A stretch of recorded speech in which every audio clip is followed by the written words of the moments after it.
Very good afternoon to all of you. I'm Ankita from NASSCOM Product Council. I'm back with another episode from the GTM series on the topic Drivers of Salesforce Effectiveness.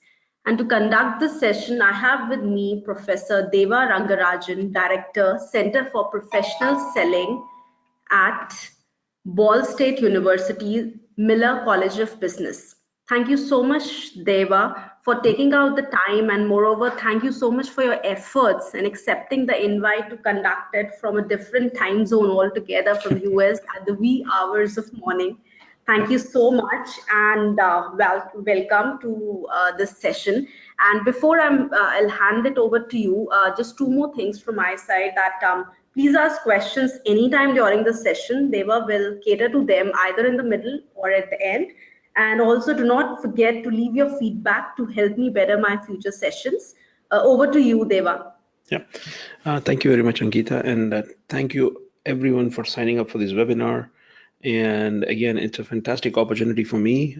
It is early in the morning, so if sometimes I sound blurry or if I'm not sounding, if I don't make sense, it's not because of anything else, but it could be because of the fact that I'm still waking up from my sleep. So thank you all for signing up for this webinar. And this webinar, again, apart from thanks to Ankita, but I would also like to thank NASSCOM and all of you as well. And also to two specific individuals who made this possible. I would like to have a big shout out to Professor Sridhar Guda from IIM Kozhikode, as well as Amit Agarwal from Manthan, who also was a previous presenter in one of your webinar series as well. So without them and Ankita, this would not have been possible. So again, thank you all. And as Ankita mentioned, that I put together a slide deck that I think might be of interest. But as I was telling Ankita before our conversation, a lot of the topics that I have might have to be adapted to the tech space that some of you are working in. So if there are some concepts where you say, well, how does this exactly apply to the tech space?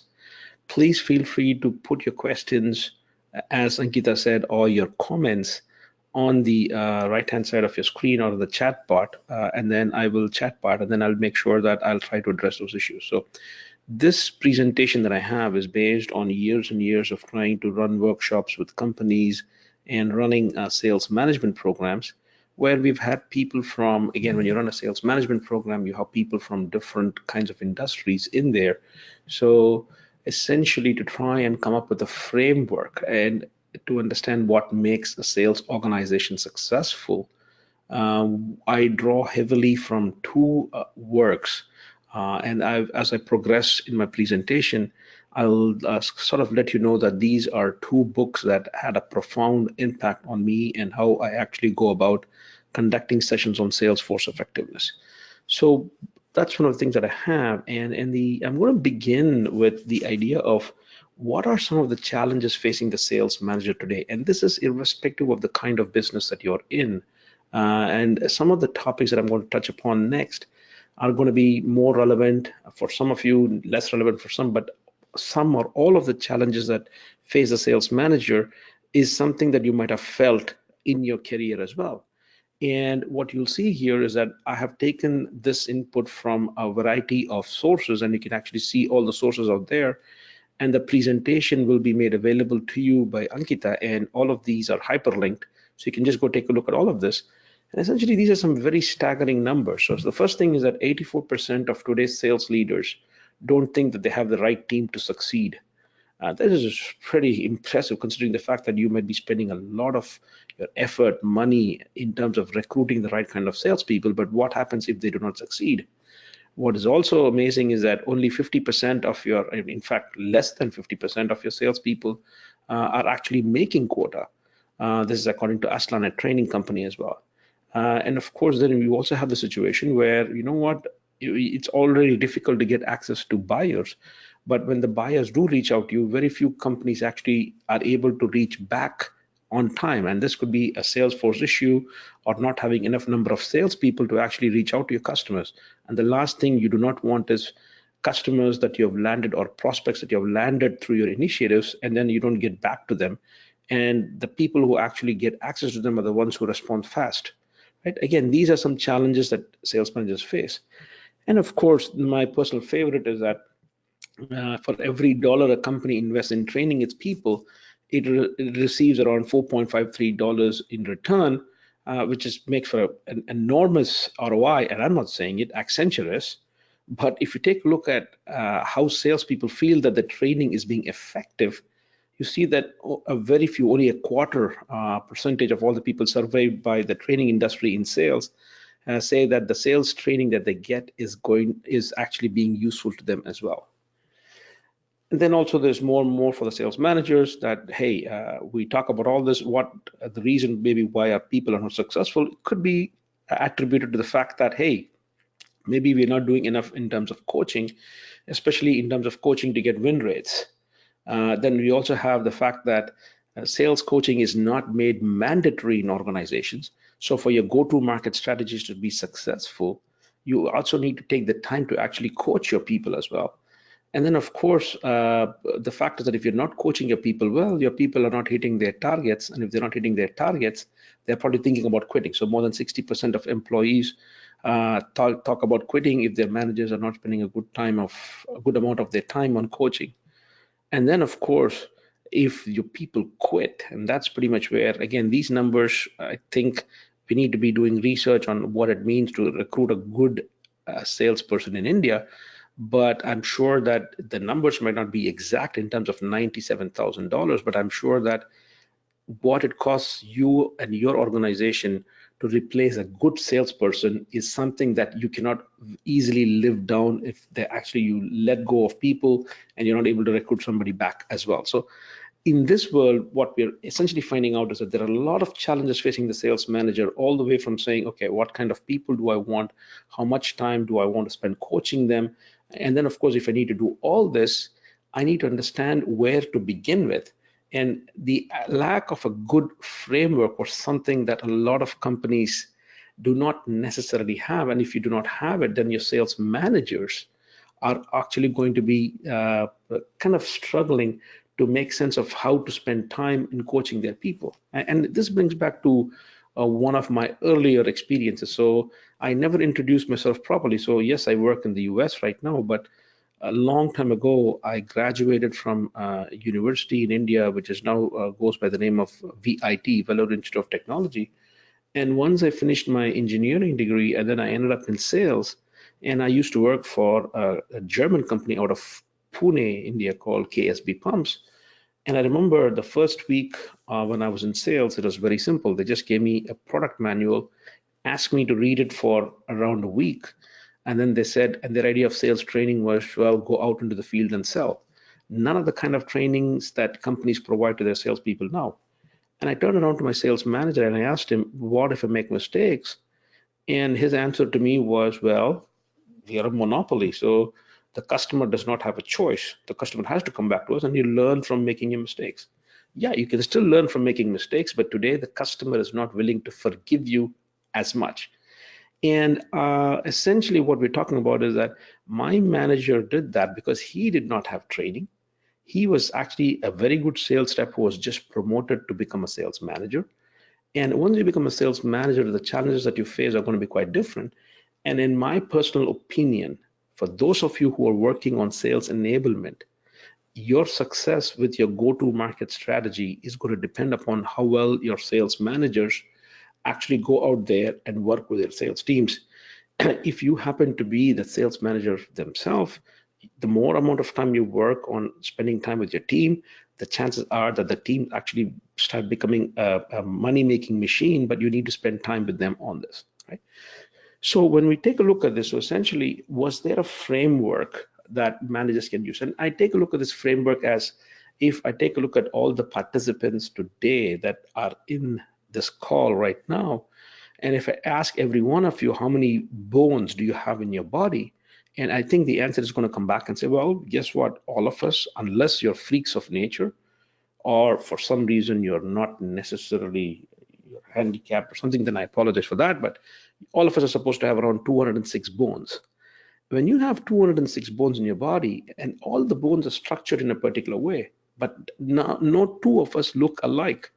And that's probably because the surroundings that we are in, The place where we grow, the things that we eat, is pretty much what makes us the complete physical outward appearance that we see. So I take a look at the sales management framework as something that is unique across all kinds of industries. But what puts the flesh and the way a sales organization looks depends upon how and what kind of industry that the sales organization is in, and how the different competitors, the different technological aspects, the different strategies are going to add meat, flesh on the bone as well. So in the sales management framework, I have been profoundly influenced by these people from ZS Associates, which is a consulting company, and Andres Zoltness and Prabhakant Sinha, who are actually professors at Kellogg University, which is actually in Northwestern University in the US. But they have a fantastic book, and they actually run a sales management program over at ISB too as well. I think Prabhakant Sinha runs it. But they have a fantastic book called The Building a Winning Sales Force. And essentially, they talk about a sales framework, which I absolutely love, which talks about the fact that as an organization, if you take a look at the left-hand side, you have your company results. You want to be successful. But in order for you to be successful, you need your customers to also be successful.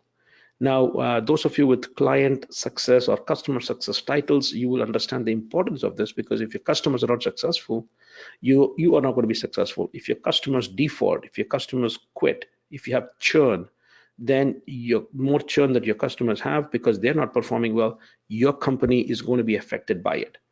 Now, from a salesperson's perspective, from a sales manager's perspective, you'll see that there are certain factors that are beyond the control of a sales system. That is something that a sales manager cannot control. They can be aware of it. They have to understand how that works, but they cannot completely understand it. Maybe briefly influence the company factors, but again, you have to work with the hand that you're being dealt with.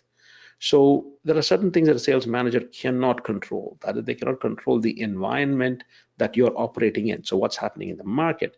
So if the GDP of India, if what we read in the press is gone down to 4.5% from where we were in 7.5% before, how is that going to impact you? As a sales manager, you need to be aware of it, but you cannot do much there. What is happening with competition? What is happening in consolidation? Consolidation would be it could be that your competitors are consolidating, it could be your customers are consolidating. So there could be a lot of things happening that you cannot necessarily control, but you have to live with the aftershocks of it. Then you have the government coming in, and maybe the regulation and things like that comes in as well. Then technology and the way technology is evolving at a rapid pace. If you cannot keep track of it, then again, that's something that you have to learn to deal with. And then there are random shocks, right? So things like calamities, disasters, and stuff like that could have an impact not just on your company, but also on your customers as well. Of course, things that you can influence, but it might frustrate you as a sales manager. Things like, you know what your customers want, but your R&D might come up with products that's much more hard for you to sell. You might come up with a great need from the customer, but your operations team and your logistics might not be able to deliver on what the customers exactly want and are not flexible. Finance, my personal favorite. Your customer comes in and says, can you give me a flexibility in my payment options, but your finance organization might not be very helpful there. So there's a lot of factors that we should be aware of that you cannot control. But what can I control? I can control the activities that are conducted by my salespeople on a daily basis. These are things I can influence, right? But in order for me to choose what are the right kind of salespeople I need to have a very clear idea about what kind of a sales organization am I going to run? What kind of people do I want? So for example, do I want SDRs or BDRs, that is sales development reps, or inside sales or outside sales? Am I going to work with channel partners or integrators? But if I have integrators, then do I need a specific salesperson taking care of those integrators? Am I going to deal with large enterprise accounts? If I'm dealing with large enterprise accounts, then do I need a separate key account manager? And increasingly a role that is becoming very critical, which again, the question is, where is it going to fit in?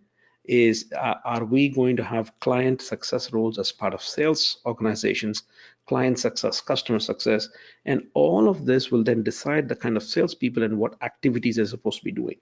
And in order to manage them, the folks, ZS Associates, they come up with 5 drivers of Salesforce effectiveness. I will not be able to talk about all of this in the time that we have. Usually I run this in a 3-day workshop, but I'm just going to give you a very brief idea. So they talk about 5 drivers. They call about the definers that define what kind of sales organization we need to have. And that is going to be heavily influenced by these factors, the company factors and the environment factors. So yes, you cannot control the factors outside your sales system, but they will have an influence on how your sales strategy, your go-to-market strategy is structured. So you define your sales organization. And once I know what kind of organization that I have, then I need to make sure that I shape my organization with recruiting the right kind of people, training them and coaching them. Then I need to make sure that I keep these people that I've recruited excited.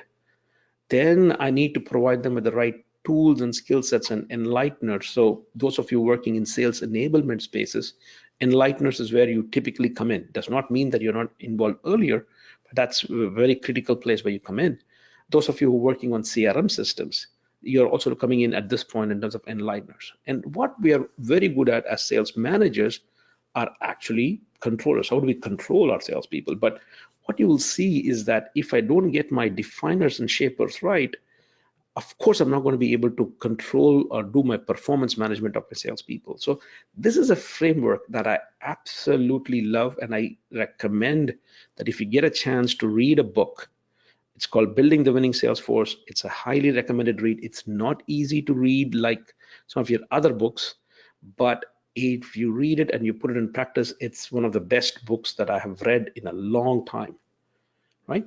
And if you notice, essentially the 5 drivers, they break it down into all these specific parts. So essentially, if you notice the one in red that you have here, the definers, I put it in a different color because as sales managers, if this is you're looking at go-to-market and the G2M, the go-to-market comes in here.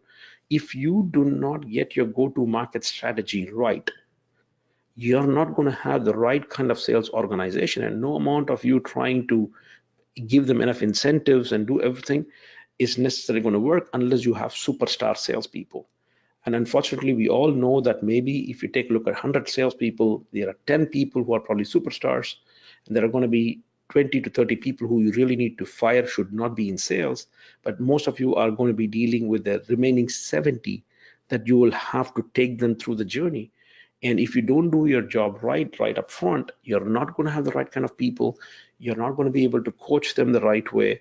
You're not going to be able to provide them with the right kind of skill sets necessary for them to be successful. So the slide deck is going to be made available to you. You can take a look at what all of this means, but I'm going to just take a look at the definer driver and try to talk about how this works. And in specifically, I will spend some time on making the link between the definers and all the way to the controllers. But if you take a look at the definers and the go-to-market strategy, and this is from one of the companies that I did some training for, where we did a workshop where we ultimately took a look at understanding the importance of knowing your sales process. And this is from a company that I've had a chance to work with in the past, a company called Johnson Controls, where what we have is the fact that we have all of this. And you see that there are 4 different kinds of sales processes that typically you're likely to find when you're looking at a go-to-market. So the first kind of process is a transactional process, and this is the kind of customer who's only focusing on low price, is always looking for a quick win and not interested in building a relationship with you. So they're the lowest in terms of relationship value, but they represent a big chunk of your customers. And then, of course, you will have more of what we say is functional customers. And these are customers who typically say, well, I'll continue working with you as long as a combination of what you offer and the price is right. So typically, if you take a look at the transactional and functional customers, this is pretty much where you're mostly dealing with 1 or 2 people in the customer's organization all the time. And if you make efforts towards trying to increase your footprint with that customer, trying to talk about more strategic issues with the customer, they are the ones who are not necessarily interested. And essentially what you have to ask yourself is that, should I be spending my best salespeople's efforts on talking to the transaction and functional customers, or are there much more cost-effective ways, much better go-to-market strategies by trying to work with inside sales Again, not necessarily the SDRs that you're aware of, but more like people kind of reactively taking calls from customers, because some of you might be looking at inside sales as SDRs, BDRs, account executives, who would be much more looking at it from the viewpoint of proactively reaching out. But when I'm talking about functional and transactional customers, those customers who will work with you but do not necessarily demand a whole lot, then your job is to try and keep your cost of sale low so that your best salespeople are put on what we call the consultative customers and your true enterprise customers. And you see that the relationship value on the left is what it is. Now, if you're wondering, what do I have underneath that in terms of 5, it says public installers, private customers. Those are your verticals or customer segments. So again, what you have is that this is typically the transactional, functional, consultative enterprise, what would be your ABCD customers. And the bottom are typically going to be your customer segments, your verticals. Now, some of you, if you're working in one single vertical, then that's great. But if you're working in multiple verticals, one of the things that I'm sure you're already realizing is that I may be selling the same product, but the value that I bring to each vertical is going to be completely different depending upon the needs of that particular verticals.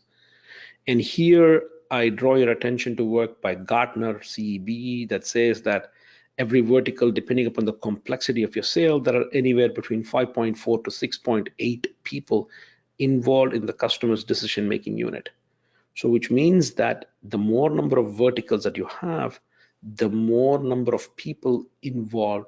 The more number of people involved means that your salespeople cannot be superhumans and focus on all those customers. You have to be picky and choose the right kind of segments and the right kind of customers to be operating in. And for those of you working in sales enablement, this is the reason why you have more and more emphasis and focus on sales enablement these days. So the reason why I have this is that the way you need to interpret this is, and please feel free to ask me questions afterwards as well, is that your transactional and functional customers will have an impact on your go-to-market strategy by saying, how can I reduce my cost of sale? And can I use e-commerce? Can I use third parties? Or can I use reactive inside sales?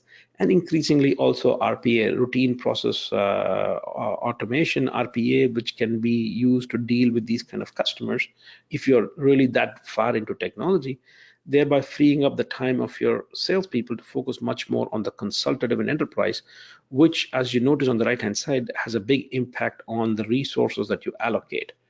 And essentially, you will have to make decisions about the number of contacts that you'll have to have within each company, within each customer. What kind of level do you have access to the people in the C-suite, the CEO, the CIO, the CTO, the CPO? And then, of course, not all of your customers, you have to sit down and do an account planning. Account planning, the equivalent of that is if you're in customer success. For your really high-touch customers, you need to have these periodic QBRs, the quarterly business reviews every quarter and everything else. How do you try and do this? And also the contact channels. Does it have to be face-to-face? Does it mean that you'll have to do this over phone, or can you do it over Skype, Zoom, whatever it is as well? So the reason why I talk about this is that every transaction functional consultative is a sales process. And that sales process, and I just realized that I do not have a source here. I will make sure that I put the source in before I send this to Ankita. The source for this is adapted from another good book called Cracking the Sales Management Code. I will make sure that when I send you the slide deck, that I put the source in. It's by Vantage Point Performance. It's a very nice book as well. And the key link between this book and the book that I suggested, that is Building the Winning Sales Force, is the focus on, as sales managers, we should be focusing on what are the daily activities that my salespeople are doing to actually fulfill the needs of the customers, rather than focusing on the end results, because the end results might be influenced by things external to the sales organization. When I mean sales organization, I'm talking about the sales team. So essentially, the book, the Cracking the Sales Management Code, focuses on the activities, objectives, and results. And here is my version of it, where my activities are going to be dictated by my processes. And the processes can go all the way from lead generation and management, segmentation, customer portfolio analysis. What is customer portfolio analysis? Is actually who are my ABCD customers? How do I choose them? Lead generation and management, I guess most of you are familiar with the work by Serious Decisions, which looks at the demand waterfall, or now increasingly the demand unit waterfall. And again, that's a question of looking at marketing automation, or is it sales? That's completely depending upon your organization. So, but the processes that in a go-to market we are involved in involve things like lead generation and management. How do I segment? And this is in no particular order. How do I do my customer portfolio? If I do my customer portfolio, then how do I choose who are my key accounts or enterprise accounts? How do I go through business development? That is hunting, if you like to use the word hunting. Then, of course, am I going to use an internal sales, that is your SDRs, BDRs, and use a pull market approach? So using tools like search engine optimization, websites, blogs, and then using that through the demand waterfall. Again, terms like account executives, all of that comes in here.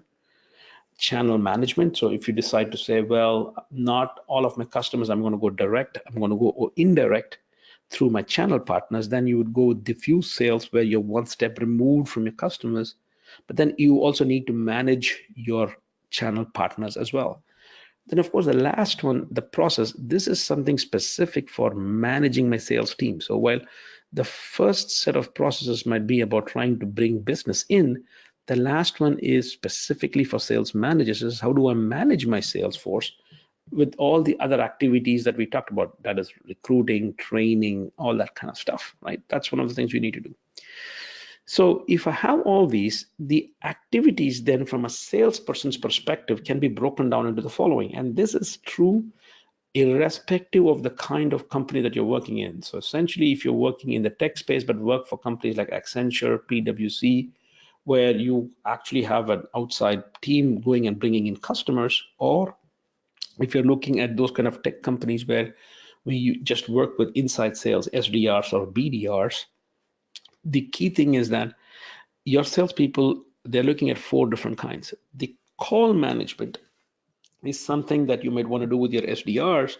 And call management is typically, there is stuff like call plan. So this is pretty much where if I'm hunting and I'm trying to bring in new business, call management is where a sales manager sits down with his or her team to work together with the people to say, okay, now before you go into this call with the customer, what information do you need to gather from the customer? What information do I need to research upfront? What kind of person am I going to talking to? Have I done my research on LinkedIn or Zoom info, other social media about that particular company? Have I read up a little bit more about that company? And then what would be a good meeting outcome look like? What should I ask for on the customer? So for example, for an SDR, a good meeting would be that qualifying the customer into saying, is that a real, qualifying the prospect and qualifying the lead and saying, is this a true prospect? And a good outcome would be, can I get a demo and pass it on to my AE? So essentially, all of these go into a plan, and a sales manager might need to coach your salespeople so that the salespeople make it all about preparation when they go in and talk to a new customer. The next one is opportunity management, and this is as true for those people in SDR roles, but also in field sales roles, where you might have a CRM system where you have your funnels, or your any kind of CRM system that you work with, where essentially you might have multiple opportunities, and you have to decide which opportunities to go after based on criteria about what is the probability of making the sale, how advanced are we in the sales process, where should be allocating my resources within the opportunities that I have.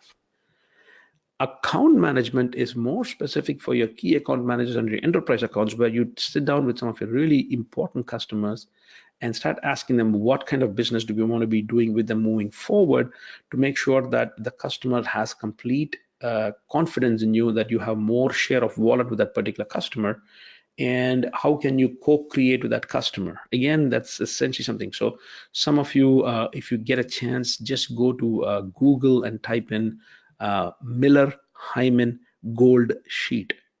and then you'll see templates for it, and that's very good templates that if you're already working with Miller Hyman, great, but if not, it's available, and if you can work with them, great, but you can actually take parts of it and work with it as well.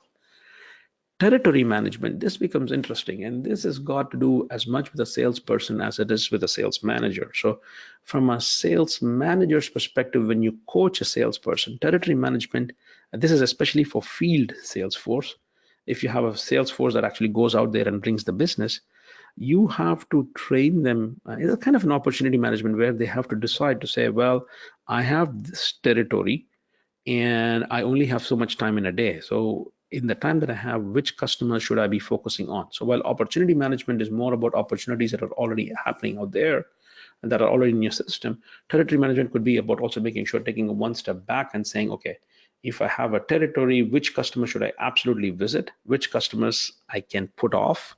And that's what it is. From the viewpoint of sales management, it also has another impact, because what you will have to do as a sales manager is that I have to allocate territories where every salesperson in my team might have the opportunity to make their sales and make money based on this as well. So that's something that you have to keep in mind. Now, apart from this, if you're a sales manager, you still have to work on recruiting, training, coaching, retaining, incentivizing. So again, while the framework here is adapted from cracking the sales management code, you see the link to the previous framework. So that's pretty much how the link between both these are. That's what I call it, sales management in action. So what we have is that from a salesperson's perspective, I should work on the left-hand side, depending upon the role of the salesperson. From a sales manager, not only should I recruit and train, I should be coaching my sales team. I hope you can see my cursor here. I should be coaching my sales team on all of these as well. Because if I don't do it, and I shared with you the first one, is that if I don't do the time coaching my people, I'm going to be losing a lot of the people. Remember, I said 60% of those people who are not coached are going to quit. And it's not just about them quitting. If they quit, the amount of money you have to spend on recruiting a new person, while at the same time pissing off your customers who now are saying, wait a minute, what happened to it? I'm not getting serviced, is something that you have to understand the kind of the causality here as well. Which means that if I know the kind of activities, and here is where I really like the take of both the books I suggested, the book on the framework that I showed you, as well as cracking the sales management code. They say that as a sales manager, I should be setting smart objectives for my salespeople rather than being fixating on the results, which is actually the revenues and things like that. Yes, it is important. But if there are things beyond the control of a salesperson, then I should be focusing a lot more on setting the right kind of objectives. And the objectives that I said could be based on how much market penetration am I going to get in the market, if that is important to your company. Or if you want to do business with very specific customers, that you want your salespeople to only focus on specific customers but not on others. Or if you have multiple products or multiple product lines or multiple service lines, which service lines do you want your salespeople to focus their attention on? And essentially, what each of this boils down to, and I have some examples of that as well, is that if I do all of these three, then of course, from a sales manager, the first three are objectives I need to set for my sales people as a sales manager. But if I am a sales director who also has to take care of a sales manager, I should also ask myself, how is my sales manager contributing to the capability development of my sales team? So those are the kind of things that you need to have. And if I try and take a look at the market focus, essentially things like, okay, percentage of market opportunity covered. So essentially, are the salespeople spending the right time with talking to the customers, or are they doing non-essential, non-sales time, which means that they're not hitting their market opportunities? Are they focusing on the right kind of prospects, right? And are they spending time on that? Are they spending time on too much time on what is administration? So all of these are things, kind of objectives that you might want to try and gauge what your people are. These are just examples. I'm sure that in your industry, you can think about more. Individually, if you want to talk to me about this, we can also talk about that as it applies to your industry. But again, these are just broad examples. Customer focus, again, hey, do I want revenue from new customers, or do I want revenues based on specific key accounts and how much do I have increased share of wallet with the key account. Customer retention rates, this is pretty much where it might be linked to ARR, that is the annual recurring revenues, depending upon your kind of business that you're in. But some of you might say, well, this is great, but we want to have so much business per segment. So you could say, I'm in a business where we serve the finance sector, we serve the HR sector. You say what we want our salespeople to do is that do business with a particular sector because the finance sector is growing. And so we need more market share there and we need more revenues there. So you can be very specific because based on the objectives that you set, your salespeople will be also spending time there as well. Now, if you do all this, you can also set objectives based on specifically by saying, okay, if I have multiple products and you want them to spend time equally on all products, then you can set objectives based on revenue per product.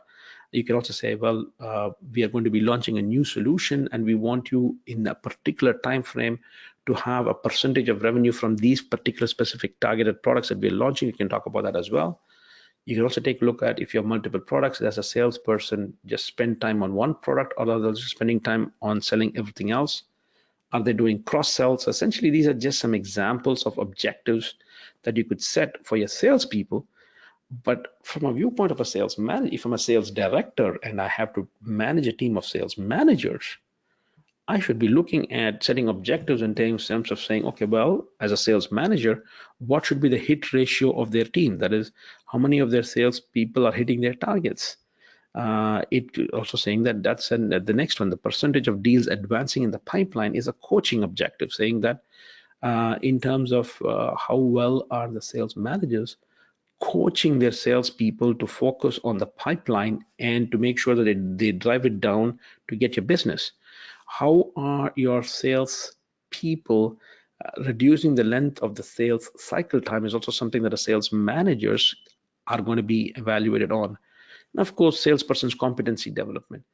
And for those of you who are working in the sales enablement space, this is specifically what sales enablement is about.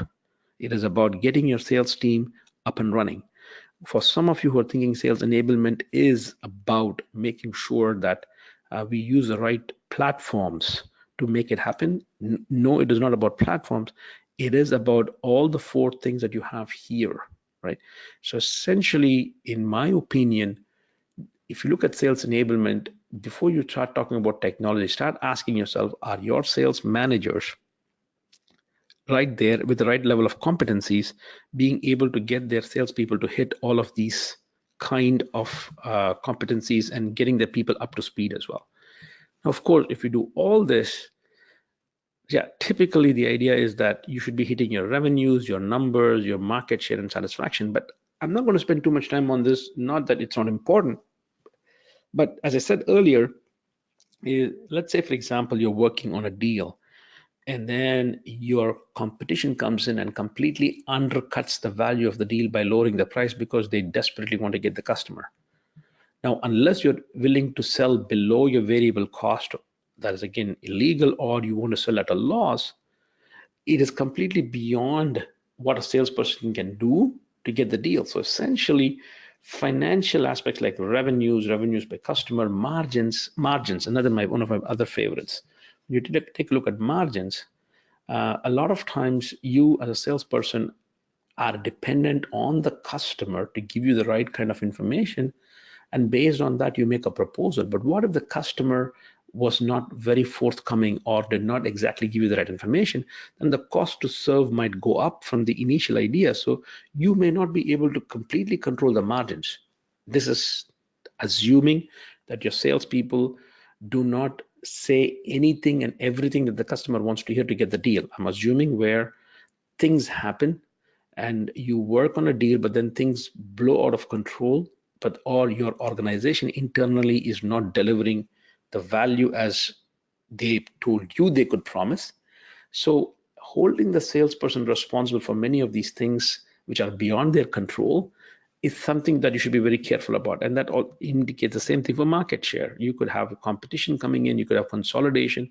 You cannot control all this, but if you set the right objectives, and if I know that my salespeople are doing what I'm asking them to do, then the chances are that your results will follow, barring very, very strange things happening out there as well. So again, the core axis of this is again an adaptation. So except for the processes part, which is my take on it, the activities, objectives, and results are from the book Cracking the Sales Management Code.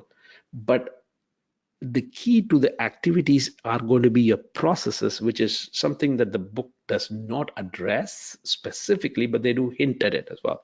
So that's pretty much what it is. So I've been profoundly influenced by those two.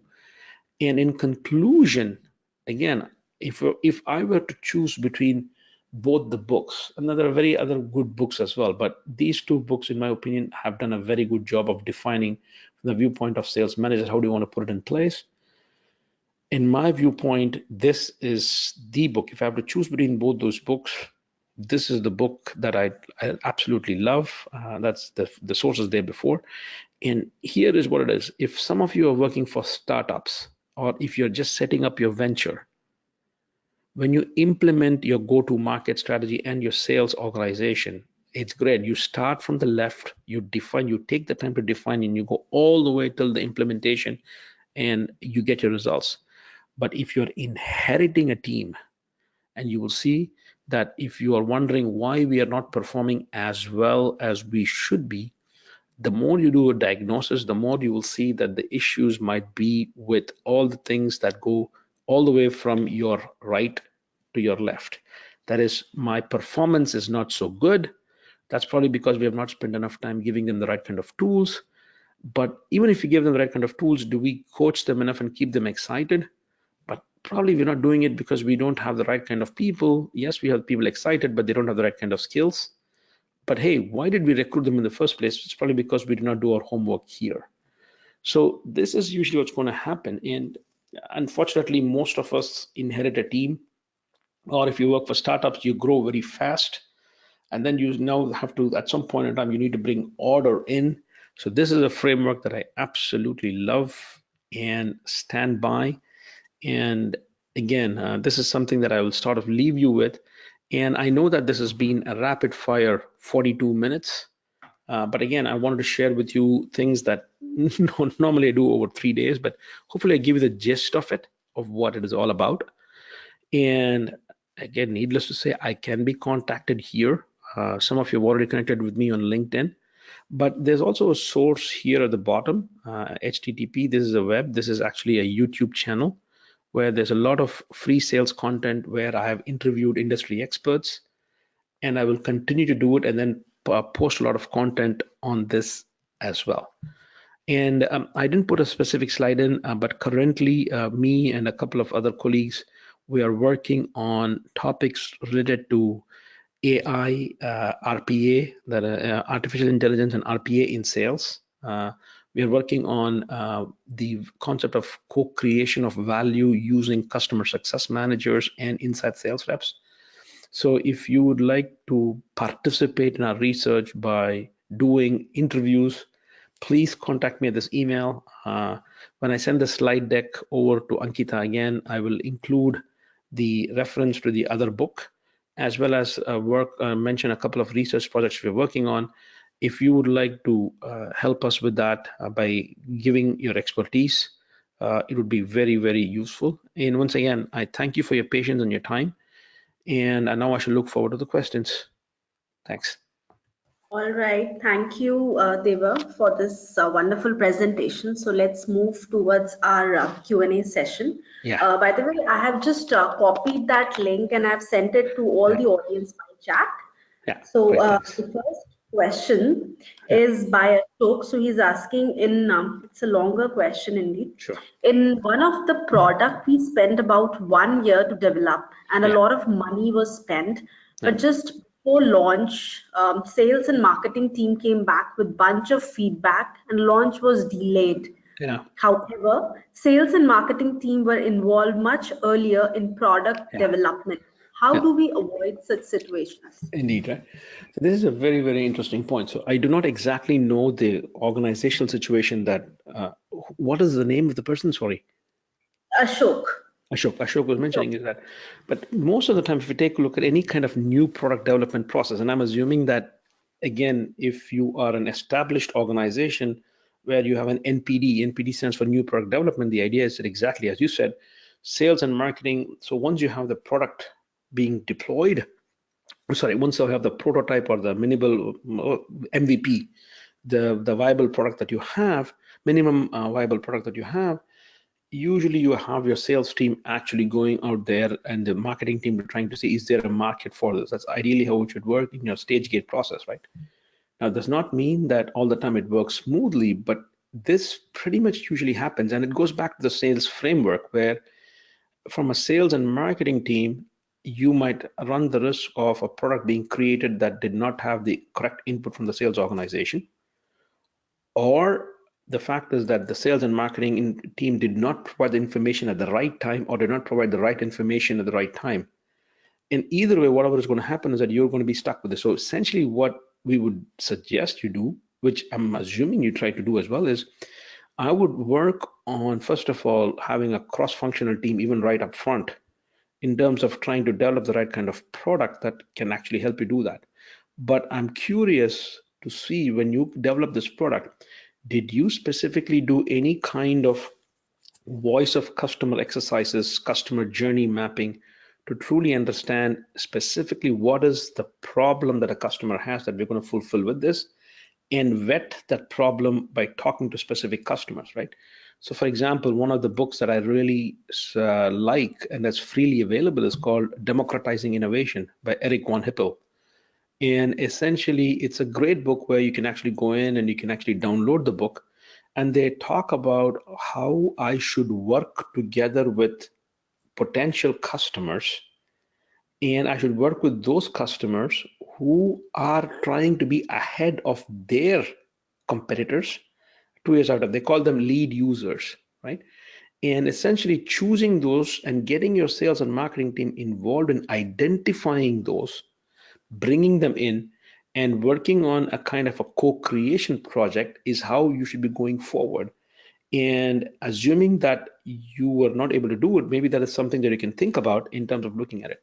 Because innovation, and as you correctly put it, in your case, the way I'm hearing it is it's become very expensive because you spent a lot of time, you spent a year on it, then you actually held off on it, mostly because of the fact that maybe there was something that went wrong in the initial process. But what if we spend some time up front, but identify the right kind of potential customers, bring them in on board? By the way, again, a lot of times, not your key accounts as you define it might be the people who might actually come in.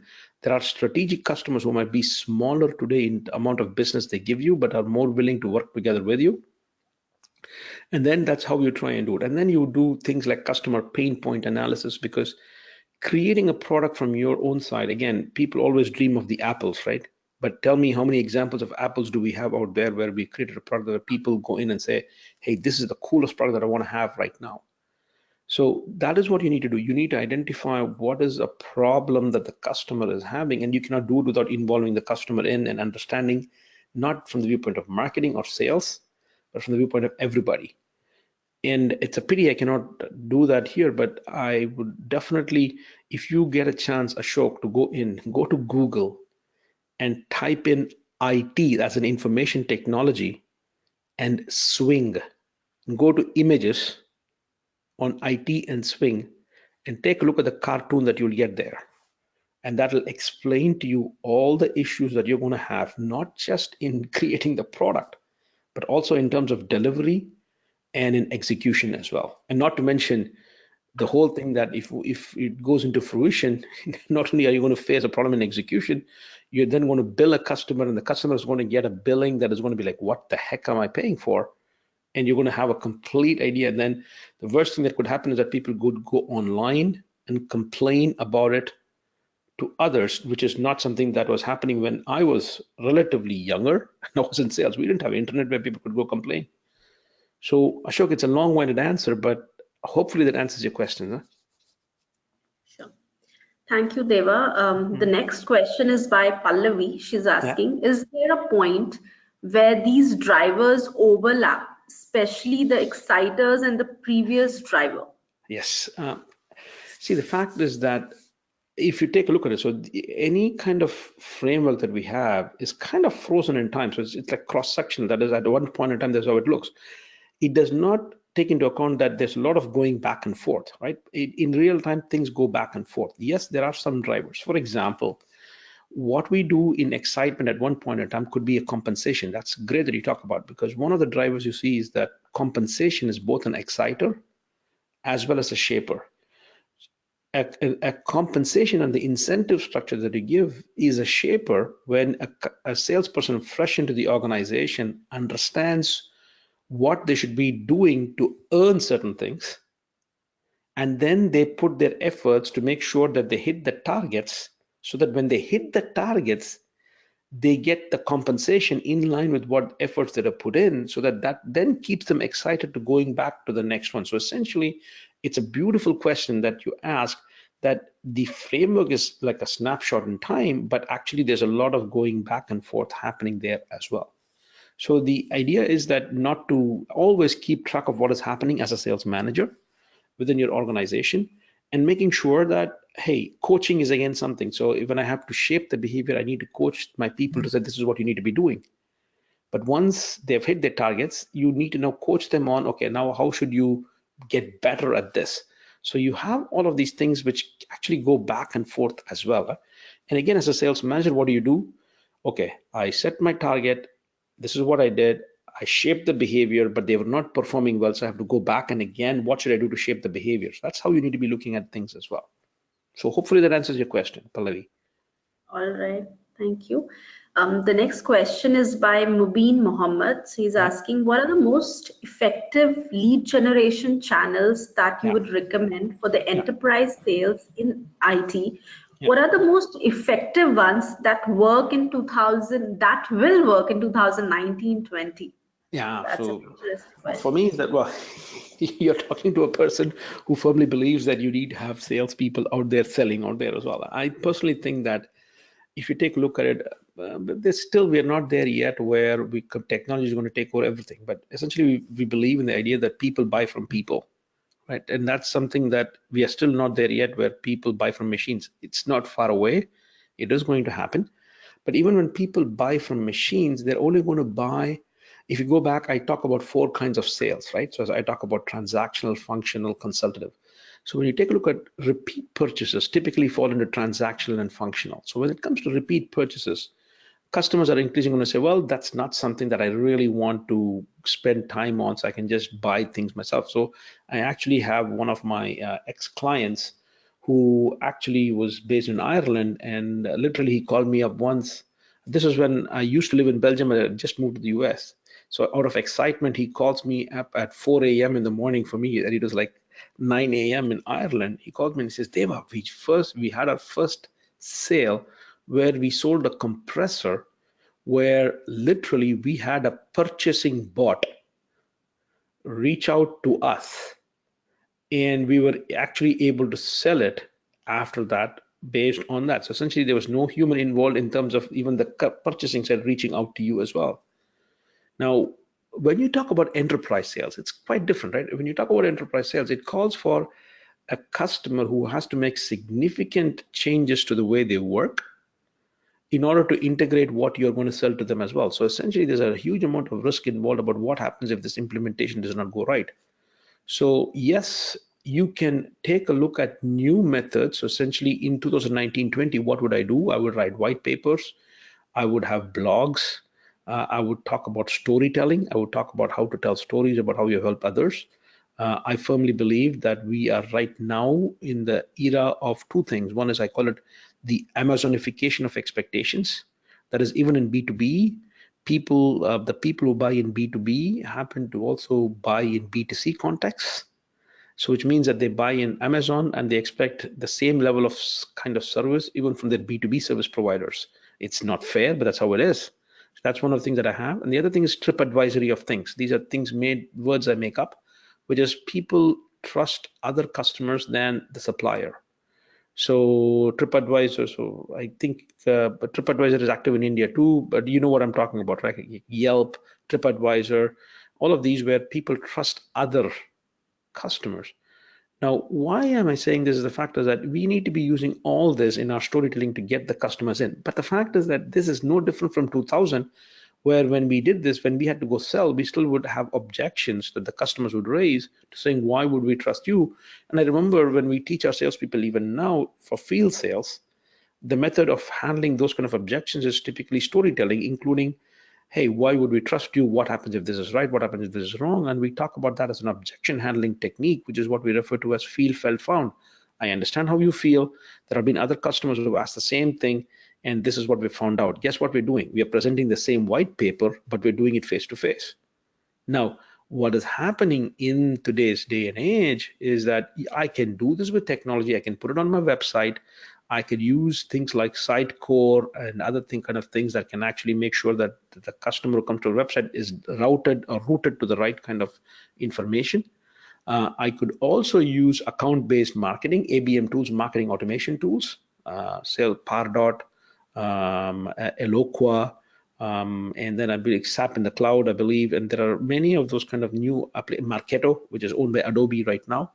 So you have all of these which can actually help you. I'm a salesperson and I'm taking care of 3 or 4 enterprise clients.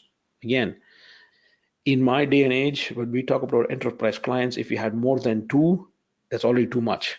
But if I take a look at account executives and client success managers right now, you're dealing with high touch, low touch, you have medium touch kind of companies, and then you might be taking care of 200, although the more professional customer success organizations actually have anywhere between 50 to 80 as 50 to 70 as where they top it. That's already a lot, right? And again, when you have that, and when you're dealing with 7 to 8 people, in the past, in 2000, I would have to go visit the customer face to face to give information. Today, I can put it into an account-based marketing system. It's kind of a marketing automation. And then I can actually put it in a system where every 3 weeks or every 4 weeks, specific information, not just for the whole customer, but for a specific member in the customer's team. I can even customize it and send it to them. And I can keep track of whether the customer opens it or not. If they open it, and then if they open it 2 or 3 times, then I can pick up the phone and call them and say, hey, can I visit you? And I think that's where we should be smart. And the India that I left in 97 did not have the traffic jams of the India that we have today. You should not be stuck in traffic jams visiting a customer just because you want to go do the obvious thing because your sales manager says you have to go visit them. There are technologies that make it much faster for you to be able to go reach out to your customers. So Mubin, hopefully that answers your question, sir. Yeah, absolutely. Thank you so much. This will be the last question, keeping the time limit in mind. So we are left with 3 more minutes. So Yeah. the last question is by Pravesh Pujari, who is asking, what is the best practice to retain customer in SaaS business model? Yeah, I think, again, depending upon how many people you have within your organization, the term that you might hear a lot, you're probably going, well, aren't they account executives? But you'll hear a lot of the concept of client success or customer success. In the SaaS world, you see that, it's not that in the other firms that you do not have the idea of customer success, but in SaaS firms, you are asking for the customer to take a leap of faith to go from established ways of working towards this new SaaS in the cloud model. So when that happens, your ability to retain your customers, because you spend so much money on bringing those customers in, you are better served by keeping those customers happy and keep making sure that the customers get the complete value of what you have promised them, right? And that is not going to happen if the customers are not utilizing the product that you've sold to the fullest extent possible. It's almost like me paying, like, for example, $50 to go to a monthly gym subscription, or the equivalent to be like $500 or $600, 600 rupees. I do not know what the gyms, man. That just goes to show how out of touch I am. But let's say, for example, I pay 500,000 or 1,500 rupees for a monthly subscription to a gym. And again, I complain that I'm not seeing any efforts to the gym, but I've never gone to the gym myself, or I go to the gym and I don't know how to use the facilities there. Unless I have a trainer who's going to help me understand how it is, unless I see the value of going to the gym, losing weight, I am not going to come back to the gym and pay the membership again. The same thing with the SaaS product. That if the customer is buying something that was based on a promise that you made, but that value is not being delivered either because your product was not the right fit, or the customer is not knowing how to deploy it the right way, or in many cases not even realizing the value that they are realizing, the value that they're getting, realizing the value that they're realizing. The idea is that they might not even know when they're getting the value. You need somebody to articulate this, and that's where you have the role of the customer success manager. Now, does not mean that you need to have a physical customer success manager, but you could also kind of do a lot of things. So there's a concept of onboarding my customer, setting the right expectations. Once I onboard the customer, the next thing is that how do I then tell them the value that they can deliver, they can get. And this can be done by a customer success person sitting behind a desk in a webinar kind of format like this.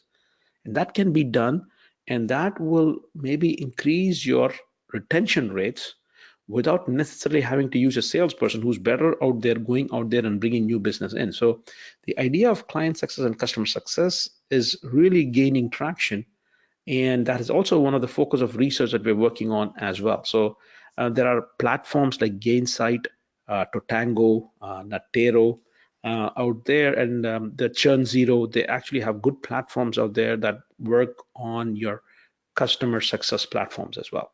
So hopefully that answers your question, sir.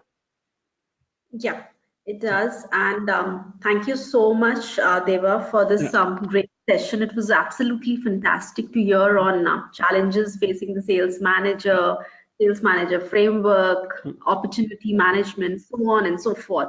And for everyone, I will be back with an interesting episode from the product management series on 19th of December. For more details, please visit nasscom.in/events. Details will be uploaded soon over there. Thank you, Deva. Thank you so much for your time. And see you soon, everyone. And see you. Absolutely. And Ankita, if you have questions that were not answered, if you could send them across to me. Absolutely. I'm going to collate them and I'm going to send it to you. Those that are answered, I'll kind of prepare a short video on those answers, and then I could send it across to you as well. So in case people are interested. Sure. Yeah. Thank you very much. That. Thank you all for the time. Thank you. Thanks.